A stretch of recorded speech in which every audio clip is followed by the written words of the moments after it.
Haleluya. Saudara-saudara, jemaat GSKI, Betani, Nginden, Manyar, Citraland, Sukomanunggal, beserta cabang-cabangnya. Shalom. Kita berjumpa kembali dalam program Masih Ada Tuhan. Saudara-saudara, bulan lalu saya membaca artikel di sebuah majalah online. Saya kaget membaca artikel tersebut. Ternyata di California, saudara, tidak terjadi antrian di tempat yang menjual bahan makanan, melainkan terjadi antrian di tempat yang menjual senjata dan amunisi. Saya membaca lebih jauh, akhirnya saya baru mengerti. Kekhawatiran mereka di sana karena seruan pemerintah untuk tinggal di rumah membuat masyarakat setempat berusaha menimbun bahan makanan. Terjadi chaos. Bahkan kita juga mendengar tidak hanya bahan makanan. Toilet tisu pun diperebutkan. Nah, untuk mengamankan diri mereka, menjamin kepastian mendapatkan bahan makanan, mereka merasa perlu mempersenjatai diri. Ini sesuatu yang sebetulnya irasional, tetapi terjadi, saudara.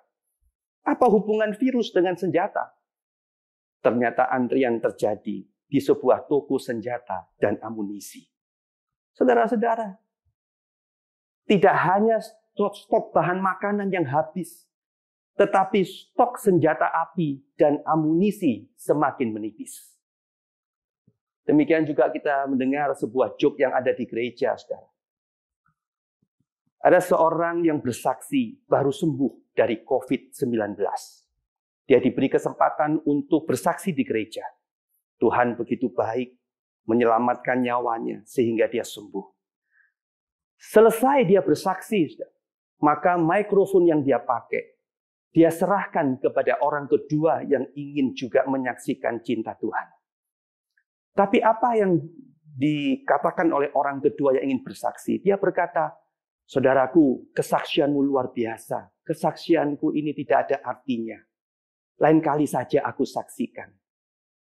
Maka orang yang memberi kesaksian yang pertama ini berusaha memberikan mikrofon tadi kepada seorang diaken di dekatnya. Tapi diaken itu pun juga nampaknya keberatan menerima mikrofon tadi, saudara. Dia berkata, langsung saja berikan kepada pembicara. Maka orang tersebut yang telah selesai menyaksikan cinta Tuhan, dia berikan mikrofon itu kepada si pembicara, pengkhotbah yang dijadwalkan hari itu berkhotbah. Tapi rupanya sang pembicara juga keberatan menerima mikrofon tadi. Dia menyarankan, saya ini pembicara tamu, silahkan berikan mikrofon ini kepada gembala setempat. Akhirnya mikrofon ini diberikan kepada sang gembala. Gembala ini rupanya juga ketakutan menerima mikrofon dari orang yang bersaksi baru disembuhkan dari COVID-19. Sang gembala ini berkata, luar biasa kesaksianmu, luar biasa pertolongan Tuhan atas hidupmu. Sebagai cenderamata dari gereja akan pekerjaan Tuhan yang terjadi atas dirimu. Aku berikan mikrofon itu sebagai cenderamata bagimu. Wah, rupanya tidak ada seorang pun yang berani menerima mikrofon itu. Semua pada takut. Mikrofon tadi juga terinfeksi virus corona, saudara. Dari sini kita melihat, saudara, betapa dunia ini sudah dibelenggu oleh ketakutan sedemikian rupa. Sehingga mereka tidak menyadari ada roh Allah di dalam diri kita. 2 Timotius 1 ayat 7 berkata, sebab Allah memberikan kepada kita bukan roh ketakutan, melainkan roh yang membangkitkan kekuatan, kasih, dan ketertiban. Saudara, selama hidup kita ini berfokus kepada Kristus, maka kita tidak akan tenggelam di dalam ketakutan, di dalam kecemasan, dalam kegalauan. Bukan berarti kita tidak pernah takut, saudara. Bisa saja hidup kita ini tiba-tiba menjadi takut, bisa. Tapi yang tidak boleh adalah kita dibelenggu oleh ketakutan. Kita dikuasai oleh ketakutan.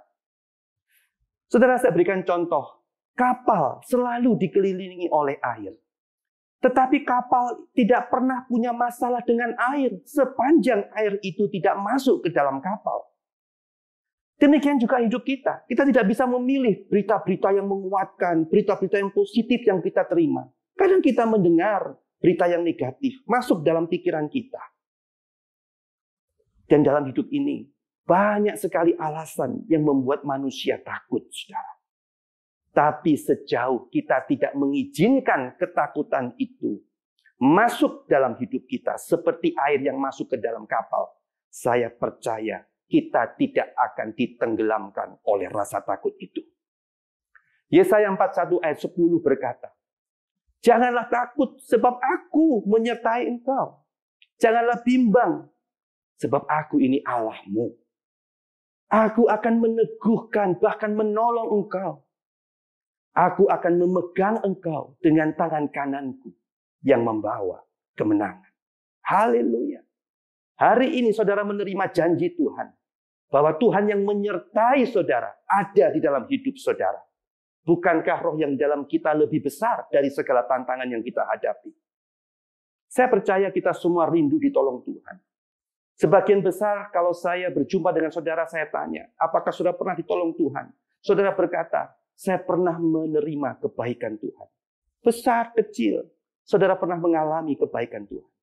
Jikalau Tuhan sudah pernah menolong saudara, dan sudah membawa saudara sejauh ini, saya pastikan Tuhan tidak akan meninggalkan saudara di tengah jalan. Apapun situasinya. Sebab itu marilah kita singkirkan rasa takut itu. Dan terimalah sekarang kasih-Nya, kuasanya, kekuatannya, kesembuhannya, penghiburannya, pemeliharaannya. Dalam nama Tuhan Yesus Kristus. Tuhan memberkati saudara dan keluarga. Sampai berjumpa pada episode berikutnya. Tuhan berkati saudara.